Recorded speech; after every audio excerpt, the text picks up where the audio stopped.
الحمدللہ رب العالمین والصلاة والسلام علی سید الانبیاء والمرسلین اما بعد فاعوذ باللہ من الشیطان الرجیم بسم اللہ الرحمن الرحیم۔ الحمدللہ الہادی میں آپ کو معلوم ہے کہ نبی کریم صلی اللہ علیہ وسلم کی اتباع اور اطاعت کے بارے میں کلام چل رہا ہے۔ اللہ تبارک و تعالی نے قرآن عظیم میں نبی کریم صلی اللہ علیہ وسلم کی اطاعت کا حکم دیتے ہوئے ارشاد فرمایا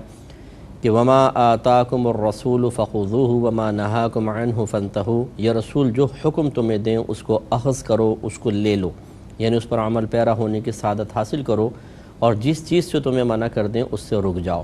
پھر جا بجا اطیعوا اللہ و اطیعوا الرسول کے الفاظ موجود ہیں کہ اللہ تبارک و تعالی اور اس کے رسول کریم صلی اللہ علیہ وسلم کی اطاعت کرو، بلکہ ایک مقام پہ تو یہاں یوں فرمایا کہ وما ارسلنا من رسول الا لیطاع باذن اللہ، کہ ہم نے ہر رسول کو صرف اس لیے بھیجا کہ اس کا حکم مانا جائے، اس کی اطاعت کی جائے۔ لیکن ہماری صورتحال یہ ہے کہ ہم ان احکام کو ہی نہیں جانتے کہ جو واجب الاتباع یا واجب الاطاعت ہیں، تو اس لیے المیہ بہت زیادہ ہے۔ افسوسناک صورتحال ہے کہ ہم ایک کامل مذہب کو حاصل کرنے کے باوجود اس مذہب کی کاملیت کو حاصل کر کے خود کو کامل بنانے کے لیے تیار نہیں ہیں، اور یہ غلط رویہ ہے۔ لہٰذا ہم نے مختلف حدیثیں، چونکہ اب یہ سرکار صلی اللہ علیہ وسلم کی کامل اطاعت احادیث کے مطالعے کے بغیر ممکن نہیں ہے، کیونکہ جیسے میں بارہا وضاحت کر چکا ہوں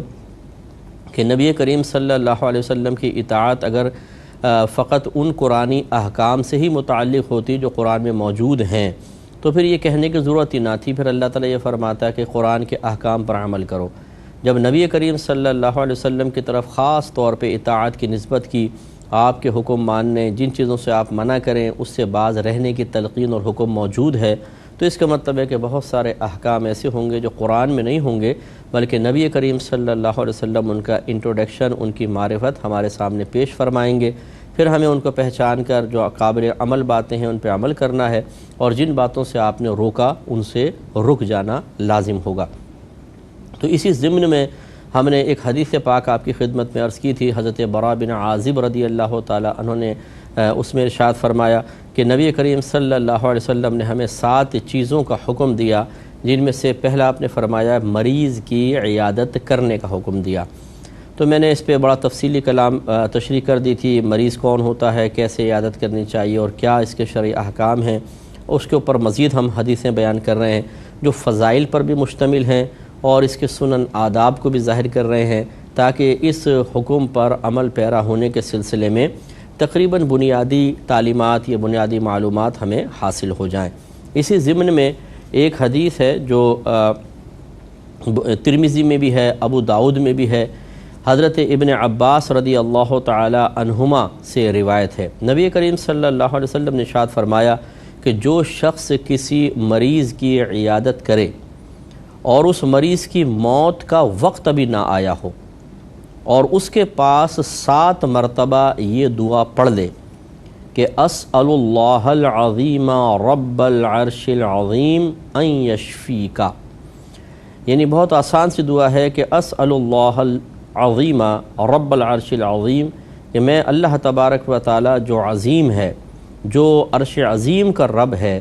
اس سے سوال کرتا ہوں کہ وہ تجھے ان یشفیک، کہ وہ تجھے شفا عطا فرمائے۔ بس اتنی سی دعا ہے۔ سرکار فرماتے ہیں کہ جب وہ یہ دعا کرتا ہے تو اللہ تبارک و تعالی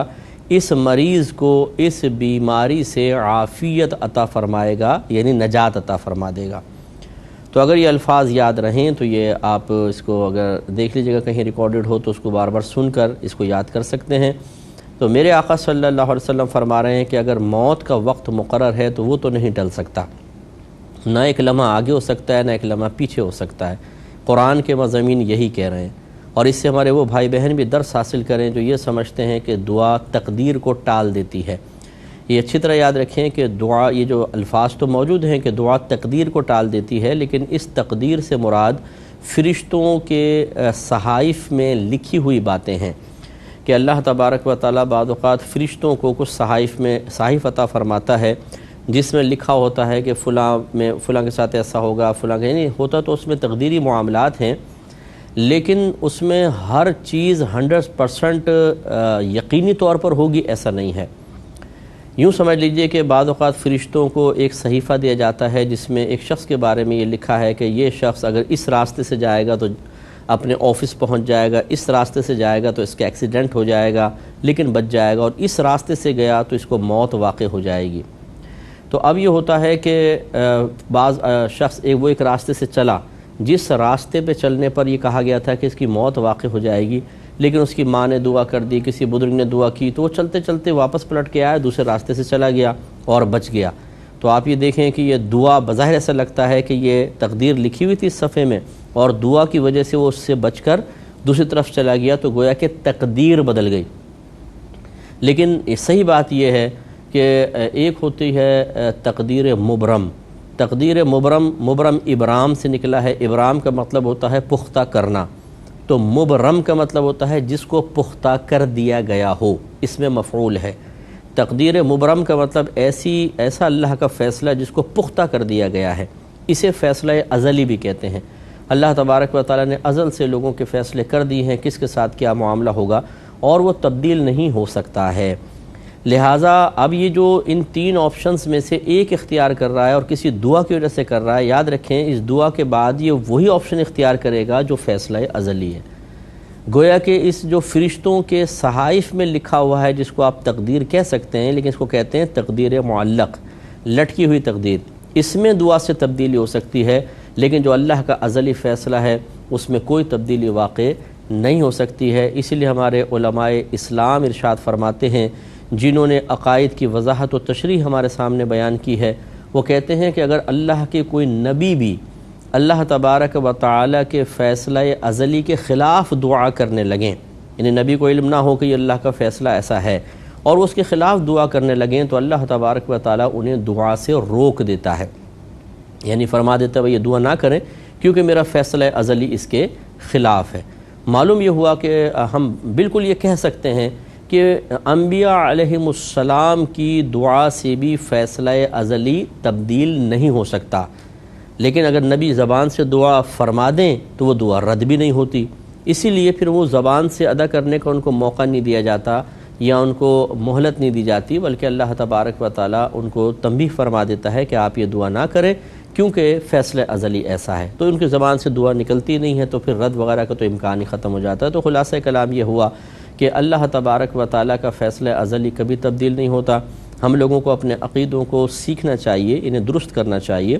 لہٰذا یہاں پر یہ ثابت ہو رہا ہے کہ نبی کریم صلی اللہ علیہ وسلم ارشاد فرماتے ہیں کہ اگر کوئی شخص کسی مریض کی عیادت کرے اور اس کی موت کا وقت ابھی نہیں آیا تو پھر اس کی دعا سے اس کو ضرور شفا مل جائے گی، لیکن اگر موت کا وقت آ چکا ہو تو چونکہ ہماری دعا اللہ تعالیٰ کے فیصلہ ازلی کو تبدیل نہیں کرتی، تو لہٰذا یہ پھر مرض اس کی وفات کا سبب بنے گا، یہ مرض ختم نہیں ہوگا حتیٰ کہ انسان موت کا شکار ہو جائے گا۔ اس لیے اپنے عقیدوں کو مضبوط رکھنا چاہیے، عقیدوں کی صحیح تشریح صحیح علماء سے سیکھنی چاہیے۔ بعض اوقات ہم اس طرح چلتے پھرتے کسی سے بھی سیکھ لیتے ہیں اور غلط قسم کے معاملات ہمارے ذہن میں آ جاتے ہیں، جیسے بہت سے لوگ کہتے ہیں معاذ اللہ ثم معاذ اللہ کہ میں اپنی تقدیر خود بناؤں گا، یا میں نے اپنی تقدیر خود بنائی ہے، میں کسی تقدیر کو نہیں مانتا ہوں، معاذ اللہ ثم معاذ اللہ۔ ایسا شخص دائرہ اسلام سے خارج ہوگا، اس لیے کہ نبی کریم صلی اللہ علیہ وسلم نے ارشاد فرمایا کہ تقدیر کے منکر میری امت کے مجوس ہیں، مجوس مینس آتش پرست، آگ کی پوجا کرنے والے، اور فرمایا اگر ان سے ملو تو خندہ پیشانی سے نہ ملو، اگر یہ مریض ہو جائیں تو ان کی عیادت نہ کرو، اگر یہ مر جائیں تو ان کے جنازوں میں شرکت نہ کرو، اتنی سختی فرمائی سرکار نے۔ تو تقدیر کا منکر یہ سمجھ لیں دائرہ اسلام سے باہر، تقدیر پر ایمان لانا فرض ہے۔ دوسرا یہ کہ جو یہ لوگ کہتے ہیں جی تدبیر سے تقدیر بدل جاتی ہے، دعا سے تقدیر بدل جاتی ہے، تو اس تقدیر سے مراد فیصلہ ازلی نہیں ہے۔ ازل مانے جو ہمیشہ سے، یعنی جو اللہ تعالیٰ ارادہ جو ہے اللہ کی صفت ہے، جیسے اللہ کی ذات ہمیشہ سے، اس کی صفات بھی ہمیشہ سے ہیں، تو جو اللہ نے مخلوق کے لیے ارادے کرنے تھے وہ جدید نہیں ہیں بلکہ وہ تو قدیم ہیں، اور اگر اللہ نے آپ کے لیے میرے لیے کوئی ارادہ کر لیا ہے تو کسی کی دعا اس کو ٹال نہیں سکتی، کسی کی تدبیر اس کو ختم نہیں کر سکتی، فیصلہ ازلی اٹل ہے اور وہ ختم نہیں ہو سکتا۔ نبی کریم صلی اللہ علیہ وسلم کے فرمان ذیشان دیکھیے، آپ نے ارشاد فرمایا کہ قلم قدرت لوگوں کا رزق لکھ کر خشک ہو چکا ہے، اب کسی پرہیزگار کی پرہیزگاری اس کو بڑھا نہیں سکتی اور کسی کو فسق و فجور اسے کم نہیں کر سکتا۔ ایسے حضرت انس رضی اللہ تعالی عنہ فرماتے ہیں میں نے 10 سال نبی کریم صلی اللہ علیہ وسلم کی خدمت کی اور کبھی ایسا نہ ہوا کہ آپ نے کوئی کام غلط ہو جانے پر مجھے ڈانٹا ہو یا مجھے جھڑکا ہو، اور کبھی اگر گھر والے میری گرفت کرنے لگتے تو رحمت کونین صلی اللہ علیہ وسلم ارشاد فرماتے کہ اس کو کچھ مت کہو، کیونکہ اگر اللہ نے اس کی قسمت میں ایسا نہ لکھا ہوتا تو یہ کرتا ہی کیوں۔ اس کا مطلب ہے کہ وہ دیکھیں ان کے افعال سرکار دیکھتے ہیں کہ یہ اللہ کے فیصلہ ازلی کے تابع ہیں، تو نقصان پر بھی ان کو نہیں ڈانٹ رہے ہیں، تو لہٰذا اچھی طریقے سے ہمیں یہ ذہن نشین رکھنے چاہیے۔ ابھی چونکہ میرا موضوع یہ تقدیر نہیں ہے، ضمناً ایک بات آئی تو میں نے آپ کو عرض کر دی، لیکن آپ تقدیر کے مسائل ضرور اچھی طریقے سے سمجھیں، اور یہ پروگرام آپ جیسے جو ہمارے کوئی ریکارڈڈ پروگرام کہیں سے بھی آپ کو ملے اس میں دیکھ لیجئے گا، سرچ کر لیجئے گا تقدیر کا مسئلہ یا تقدیر کا بیان، تو انشاءاللہ تفصیلی بیان بھی آپ کو مل جائے گا۔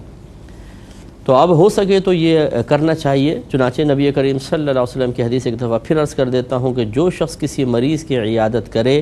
اور ابھی اس کی موت کا وقت نہ آیا ہو اور اس کے پاس 7 مرتبہ یہ دعا پڑھ لے کہ اسأل اللہ العظیم رب العرش العظیم ان یشفیک، تو سرکار فرماتے ہیں کہ اللہ تعالیٰ اس کو عافیت یعنی بیماری سے نجات عطا فرما دے گا۔ اگلی روایت کی طرف آتے ہیں،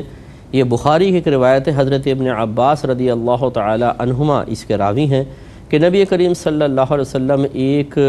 اعرابی صحابی کی عیادت کے لیے تشریف لے گئے۔ اعرابی کہتے ہیں دیہاتی شخص کو،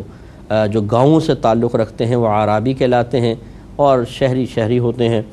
اور آپ جس کی بھی عیادت کے لیے تشریف لے جاتے تو فرماتے لا بأس طہور انشاءاللہ، کوئی فکر کی بات نہیں، اللہ نے چاہا تو یہ بیماری گناہوں سے پاک کرنے والی ہے۔ تو یہ ہو سکے یہ جملہ یاد کر لیں، لا بأس طہور انشاءاللہ، کہ لا بأس کوئی حرج نہیں ہے، طہور یہ بیماری پاک کرنے والی ہے انشاءاللہ اگر اللہ نے چاہا۔ تو اس دعا کی برکت سے الحمدللہ مریض کو شفا بھی حاصل ہوتی ہے، مریض کو تقویت بھی ملتی ہے، اور یہ ایک خبر بھی ہے، اگر دیکھیں غور کریں کہ میرے آقا صلی اللہ علیہ وسلم فرما رہے ہیں کہ بیماری سے گھبراؤ نہیں، کوئی حرج نہیں ہے، یہ بیماری تمہارے لیے نقصان کا باعث نہیں ہے۔ بظاہر ہم بیماری کو سمجھتے ہیں کہ نقصان ہو رہا ہے، لیکن میرے آقا صلی اللہ علیہ وسلم اس کے فائدے کے پہلو کی طرف نشاندہی کر کے اس مریض کے دل میں جو اس مرض کی وجہ سے تشویش پیدا ہوتی ہے، صدمہ پیدا ہوتا ہے، غم پیدا ہوتا ہے، افسوس پیدا ہوتا ہے، اسی طرح بعض چیزوں سے محرومی کہ اگر وہ لمبا چوڑا آدمی ہے تو سوکھ جاتا ہے، بعض اوقات بیماریوں میں آپ دیکھیں، تو اس کو تشفی اور تسلی عطا فرما رہے ہیں سرکار کہ کوئی حرج نہیں ہے، یہ بیماری بظاہر ایسی ہے لیکن یہ پاک کرنے والی ہے، اگر اللہ نے چاہا تمہارے گناہوں کو صاف کر دے گی۔ اس لیے اچھی طریقے سے یاد رکھیے کہ بیماری کو ہرگز برا نہ کہیں۔ صحت بہت اچھی چیز ہے، لیکن تھوڑا سا غور کر لیں تو یہ بیماریاں ہماری اپنی پیدا کی ہوتی ہیں۔ ہم کون سا بے احتیاطی کرتے ہیں؟ نہ کھانے میں احتیاط، نہ پینے میں احتیاط، نہ کوئی ایکسرسائز، لمبا سونا، جہاں مرضی بیٹھ جانا، جہاں مرضی لیٹ جانا، ان حرکتوں، اور پھر چکنائیاں خوب کھاتے ہیں، مرغن غذائیں کھاتے ہیں، نفس قابو میں نہیں آتا، دبا کے کھا رہے ہوتے ہیں، اور پھر جب اللہ تعالیٰ کی طرف سے کوئی بیماری وغیرہ آ جاتی ہے تو ہم کہتے ہیں جی کیوں بیماری آ گئی، یعنی اپنا قصور نے الٹا چور کوتوال کو ڈانٹے کی مثال بن جاتی ہے، کہ نہ یہ کہ ہم آئینے میں اپنے آپ کو دیکھ کر ملامت کریں کہ یہ میری شامت اعمال ہے، اللہ تعالیٰ نے تو اتنے عرصے پھر بھی مجھے چلنے دیا کہ میں چکنائیاں کھا رہا ہوں بھر کے پلیٹ کے اندر، پیزے کھا رہا ہوں، کولڈ ڈرنک پی رہا ہوں، چائے کثرت سے پی رہا ہوں، سگریٹیں پی رہا ہوں، پان کھا رہا ہوں، اور پتہ نہیں گٹکے شٹکے کیا کھا رہا ہوں، اس کے باوجود اللہ تعالیٰ نے مجھے 20-25 سال تک اپنے قدموں پہ کھڑا رکھا ہے، اللہ تیرا شکر ہے۔ یہ نہیں ہوگا، بلکہ یہ کہ یار یہ بیماری کیوں ہو گئی اور یہ مہلک بیماری کیوں ہو گئی۔ تو اگر ہم شریعت کے مطابق چلیں، سنت کے مطابق چلیں، تو یہ بیماریاں کیوں ہمارے قریب آئیں؟ یہ ہماری اپنی شامت اعمال کا نتیجہ ہے۔ لیکن الٹا معاملہ ہوتا ہے، ہم اللہ سے ناراض ہونا شروع ہو جاتے ہیں، غصہ ہونا شروع ہو جاتے ہیں، جھنجھلاہٹ طاری ہو جاتی ہے، گھر والوں میں برس پڑتے ہیں، سب غلط طریقہ کار ہے۔ اس پر صبر کرنا ہوگا، یہ ثواب بھی تب حاصل ہوگا جب انسان صبر کرے گا۔ اور آپ نے اگر میرے پچھلے پروگرامز دیکھے ہوں تو جس میں ہم نے صبر پہ بڑا تفصیلی کلام کیا ہے، اگر نہیں دیکھے تو آپ ان کو دیکھ لیں، کہیں پہ بھی ریکارڈڈ موجود ہوں گے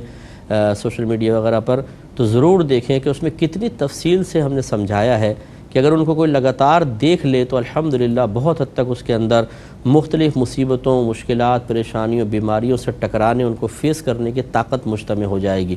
تو یہ تو اتنی برکت چیزیں ہوتی ہیں، لیکن ہم چونکہ مطلب شریعت کے علم سے اور اس کے تقاضے کے مطابق عمل سے محروم ہوتے ہیں، اور ہمارے اطراف میں جو لوگ ہوتے ہیں، چاہے وہ ہمارے بڑے ہیں چاہے برابر کے ہیں، وہ بھی اپنی بے عملی کے ذریعے ہمارے اندر وہی بے صبری اور سستی، کاہلی، غفلت اور کم ہمتی پیدا کر رہے ہوتے ہیں، تو ہماری زبانوں سے شکوہ جاری ہوتا ہے۔ تو صبر و تحمل سے انعام ملے گا۔ تو صبر کا مطلب کیا ہے کہ کوئی شکوہ زبان پر نہ آئے، کوئی قلب میں نہ آئے، اپنے آپ کو کنٹرول کر کے یوں کہیں کہ اللہ میں تیری رضا پر راضی ہوں۔ پہلی بات تو یہ کہ اپنی ہی شامت کا اعتراف کریں کہ یہ میری شامت اعمال ہے، میری بے احتیاطی ہے کہ میں بیمار ہوں، اللہ کا کیا قصور ہے، میرا قصور ہے۔ اور دوسرا یہ کہ چلے اگر اللہ تعالیٰ چاہتا تو تمام تر بے احتیاطیوں کے باوجود بھی شفا دے سکتا تھا، صحت دے سکتا تھا، تو چلو یہ اللہ کی طرف سے آ گئی بیماری، فرض کر لیں اپنی شامت اعمال کو یکسر نظر انداز بھی کر دیا جائے تب بھی، پھر بھی ہمیں یہ کہنا چاہیے اللہ تعالیٰ میں تیری رضا پر راضی ہوں، تو جیسا مجھے رکھ میں تیری رضا پر راضی ہوں۔ تو نے مجھے کھلایا پلایا، آنکھیں دی، پیر دیے، ہاتھ دیے، زبان دیے، بیوی دی، بچے دیے، ماں باپ دیے، آزاد ملک عطا فرمایا، صحت عطا فرمائی تھی، اتنے انعامات کے بعد اگر تو ایک مجھے تھوڑی سی بیماری دیتا ہے تو اس میں کیا حرج ہے اللہ تعالیٰ میں تیری رضا پر راضی ہوں۔ اور پھر وہ بیماری آپ کے گناہوں کا کفارہ بھی تو بن رہی ہے، اللہ کی عنایت دیکھیں۔ انشاءاللہ اس میں مزید کلام کریں گے نیکسٹ پروگرام میں۔ وآخر دعوانا ان الحمدللہ رب العالمین۔